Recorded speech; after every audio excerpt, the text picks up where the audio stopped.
Hujan lebat disertai angin kencang yang terjadi di Jombang, Jawa Timur, Rabu petang kemarin mengakibatkan sejumlah pohon tumbang dan menimpa mobil dan warung buah. Tidak ada korban dalam kejadian itu.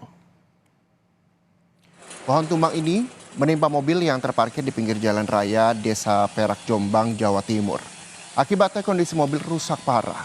Atap mobil ringsek dan kaca bagian depan pecah. Selain mobil, bangunan warung penjual buah roboh. Warga bersama petugas BPBD Kabupaten Jombang bergotong royong memotong dahan pohon dan pembersihan agar tidak mengganggu aliran sungai dan arus lalu lintas.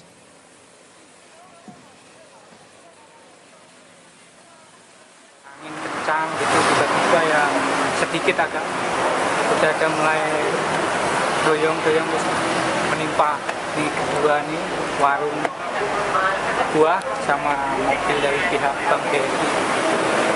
Untuk korban kebetulan tadi kios buah hari ini tidak buka. Kalau yang di mobil mas? Di mobil sudah tidak ada korban.